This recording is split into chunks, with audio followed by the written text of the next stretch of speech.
escalonamos cerrando para nosotros. Esto es lo que quiero demostrar, lo que puede ser el dinero y el poder, o sea, literal, o sea, July 7th, 2022. A TikToker shut down a bridge in Mexico with luxury cars just to shoot a video. This angered one of Mexico's most dangerous cartels, and what they did to him changed the course of his life forever. Here, 5 times TikTokers mess with the wrong cartel. Rodolfo Marquez. Rodolfo Marquez, also known as Fofo Marquez, is a controversial Mexican influencer who has millions of followers across his social media. Born on the 15th of July 1997, Fofo was undoubtedly born into a wealthy family. There's not much information on his family background. Still, from what we know, his grandfather made shoes for high-profile dignitaries in Mexico, while his father was one of the owners of Total Gas Station before he passed away. Now, it's obvious Fofo comes from a wealthy background, and his social media personality basically revolves around him posing in the most luxurious cars, going to clubs with his friends, and living that Mexican dream. It was also through sharing his luxurious lifestyle on social media that he garnered more than 3 million gram followers, making him what Gen Zs call an influencer. However, Fofo's fame on IG wasn't enough. He decided to navigate his way to TikTok, where he established a fan base, but also began getting himself in trouble. A lot of people had eyes on him, and of course wanted to bring him down, but Fofo didn't care. He had a huge ego. It felt like he was unstoppable, but all that ego was crushed down to the ground the moment he messed with one of Mexico's deadliest cartels, the New Jalisco Generation Cartel, aka CJNG. I'd be doing you a huge injustice if I didn't tell you about the severity of this crime syndicate and its ruthless methods. Once you're aware of their operations, you'll understand why anyone, even someone as seemingly insignificant as a TikToker, would face serious danger by crossing paths with them. In fact, a number of TikTokers featured in this video have unfortunately encountered this very same criminal group, and I can't help but wonder why. We are the new group Matazetas, and we are against kidnapping and extortion, and we will fight them in all states for a cleaner Mexico.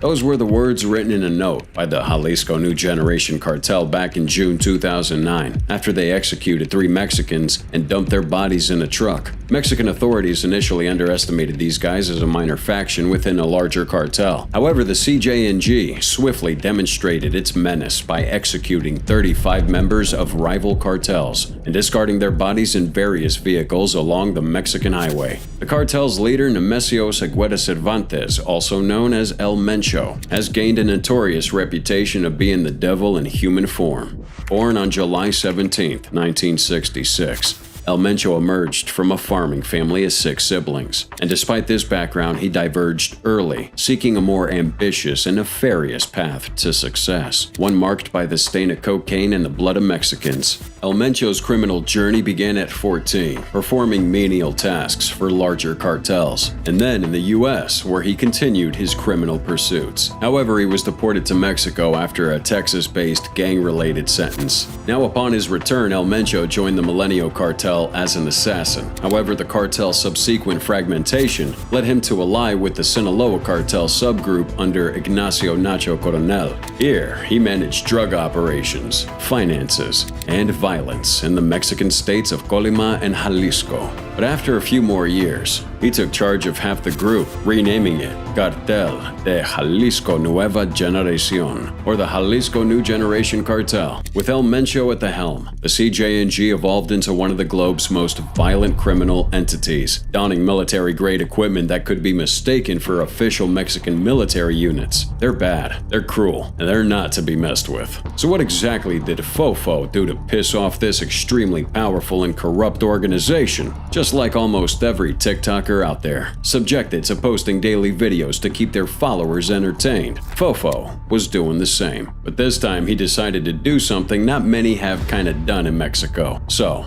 on July 7th, 2022, Fofo took 3 luxury cars and parked them right in the middle of the Matute-Remus Bridge in Guadalajara, Mexico. He came down from one of the cars and began filming the traffic that was building up right behind him. He said things like, "We've closed it for ourselves. This is what I want to demonstrate what money and power can do. Literally, I closed it here because I wanted to. Illuminati." He went on to brag about how he had shut down the bridge for several minutes and how all the other cars were honking. He even contemplated doing a few TikTok dances while innocent people were denied access through that bridge. Fofo posted that on TikTok, and it didn't take long for that video to go viral. A lot of people online shared their disgust at Fofo, raining insults on him for his nonchalance and stupidity. One Twitter user even called him a headless imbecile. The mayor of Guadalajara also threatened to press charges against him, with TikTok officially banning his account while they took down that video. In less than 48 hours, Fofo couldn't access his account anymore and resorted to other platforms to tender his apology. He apologized for his childish behavior and asked for forgiveness from the people affected.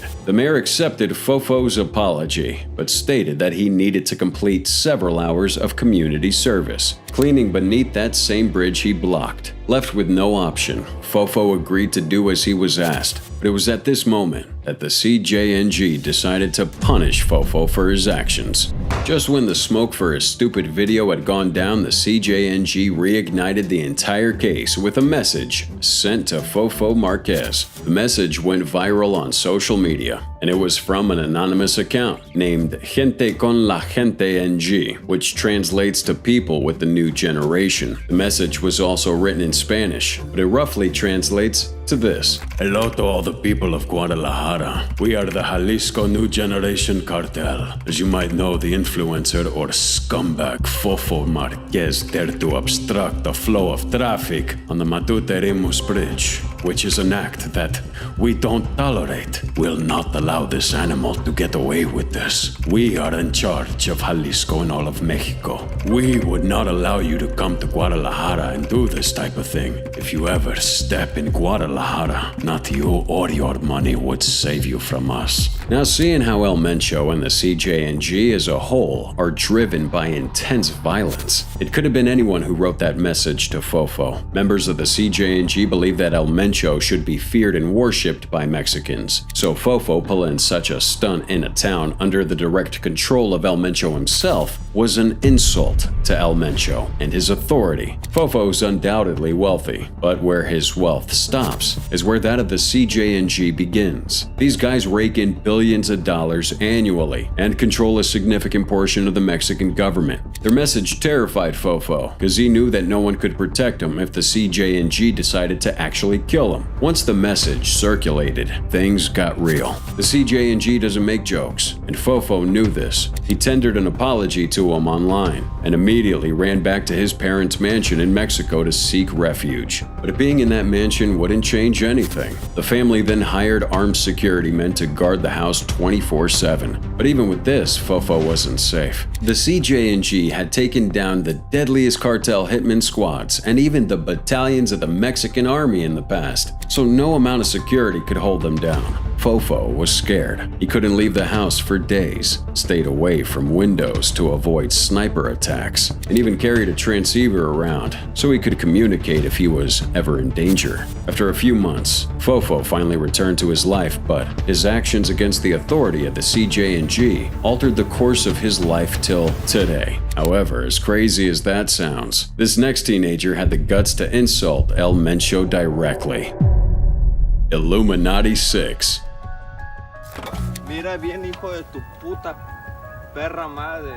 A mí me pela la verga el Mencho aquí. Yo lo digo fuera en cámaras o aquí, cabrón. Así que ni me pela la madre el Mencho. Very strong words, right? Well, those were the words of a guy. We like you. The internet went crazy with this apology video dropping, because that was the same guy that had so much to say to El Mencho just a few days before. People started to wonder whether or not El Mencho made a personal threat to the teenager without everyone else knowing, or did he just snap out of his little TikTok fantasy to realize who the heck he was talking talking to. And while we never got to know what happened behind the scenes, this TikToker just vanished, and his account was made private. There was a video of him posting on another TikTok account some weeks later, but apart from that, no one can say for certain what happened to this guy. So do you think El Mencho killed him off silently? I mean, maybe he did. Who knows? Juan Luis Lagunas Rosales and El Chanito de Culiacán.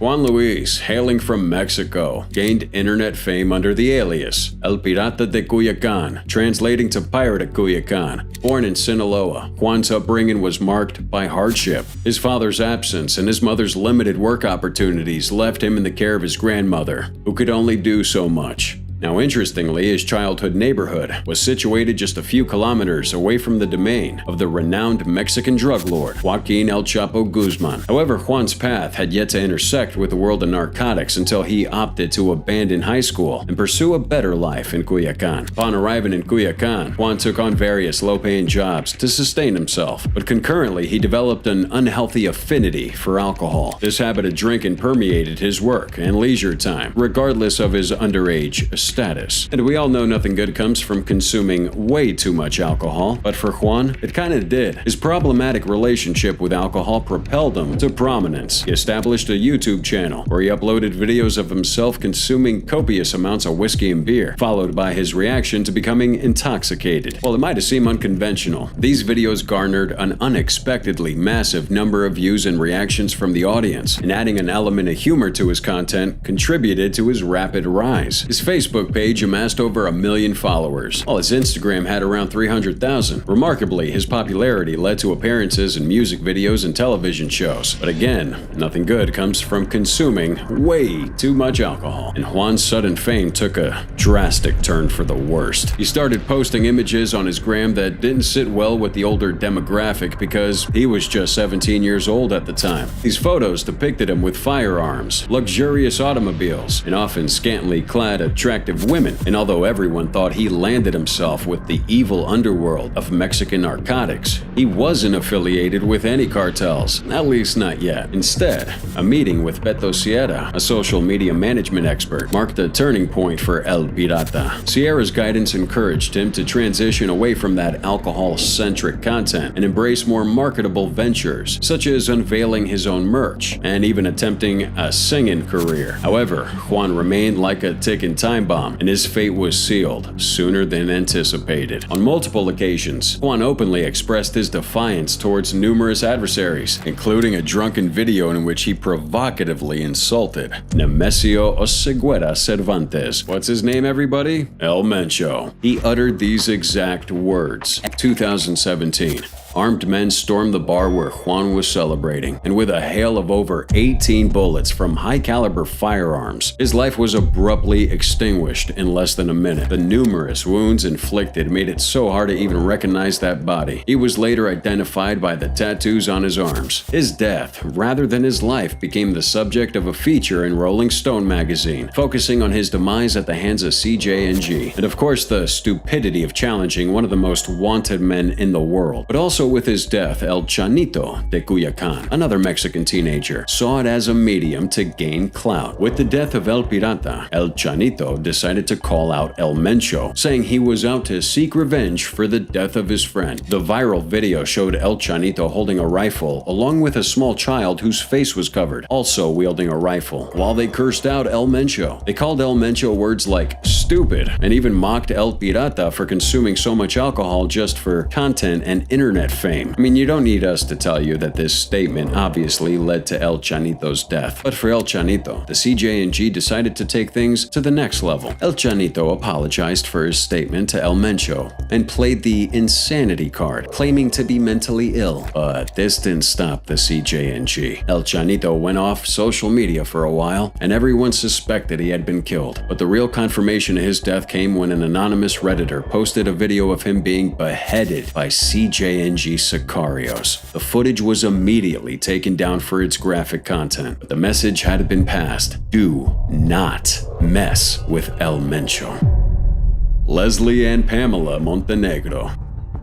Leslie Ann was a Mexican social media influencer who gained fame as a TikToker, YouTuber, and celebrity. Sadly, she met a tragic end due to her decision to reveal intricate details about a notorious cartel in Mexico. Known by her online persona, Nana Pelucas, Leslie engaged her audience with videos ranging from politics and makeup tutorials to daily vlogs about her life. Her online presence took a unique twist when she adopted the persona of a lady donning a black afro wig, bold red lipstick, and oversized glasses. In a manner reminiscent of current TikTok trends, she would amusingly interact with people in supermarkets, asking them trivia questions to get their reactions. Now, as time went on, Leslie's following expanded, prompting her to shift her content towards exposing corrupt officials within the Mexican government. Leslie didn't outrightly call out names. Instead, she skillfully conveyed her message through humor, though its impact remained unmistakable and stirred up considerable controversy. Of course, one might think that exercising freedom of speech would carry no harm, but in Mexico, that reality is a bit different. The journey towards her tragic fate began when she started shedding light on the activities of the enigmatic independent cartel of Acapulco, one of Mexico's most secretive criminal organizations. This particular cartel operated stealthily, often overlooked due to its clandestine nature. They played a massive role in the hundreds of homicides carried out within the town of Acapulco, and were one of the many smaller groups in the area. Returning to Leslie's narrative, her publicizing of the cartel's actions exposed her to death threats. Banners accusing her of collaborating with rival cartels to unveil the independent cartel's secrets and deliver them to the Mexican government began appearing around her restaurants. In response, Leslie vehemently denied these allegations, asserting that her information stemmed from reliable sources and that she had no affiliations with any cartels. Despite these threats, she remained resolute, continuing her postings and exposing the cartel's activities, which turned her into a genuine threat to their operations. February 5th, 2018.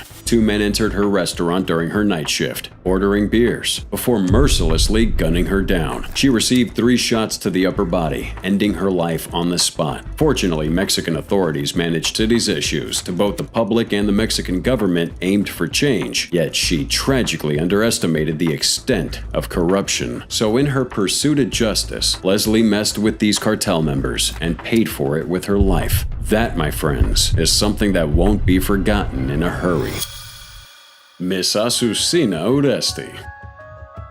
Earlier this week, the Jalisco New Generation Cartel posted a video online in which they directly threatened Uresti. TikToker and newscaster Azucena has also managed to imprint her name amongst those in the bad books of the Jalisco New Generation Cartel. In August 2021, Miss Uresti became a target of the CJNG after they released a message calling her biased and a supporter of vigilante groups in Mexico. Miss Uresti is majorly involved with the press, and as of now, what seems to be her TikTok account has been made private. In the video released by the CJNG, 6 sicarios were dressed in black clothing and carried automated weapons, while a 7th man who said he was a representative of El Mencho sat down and delivered his message to Miss Uresti. The spokesperson said, "I'm not against freedom of expression, but I am against anyone that attacks me." He went on to talk about how the cartel would find and kill Miss Uresti for spoiling the name of their organization. According to their side of the story, the vigilante groups Miss Uresti claims are peacemakers in Mexico are in reality drug traffickers in disguise. These vigilante groups have undergone countless attacks on different cartels to paint themselves as heroes to the Mexican government. However, the CJNG believes they're just another deadbeat group looking to eat from the spoils of the Mexican narcotics underworld. They also claim that only a cartel would yield that type of ammunition these vigilant groups possess. However, Miss Uresti's life became a national treasure because after the CJNG's video went viral, the Mexican president, Obrador, assured the country that nothing was going to happen to any Mexican or even Miss Uresti for speaking the truth. In his statement, he said, "It's our responsibility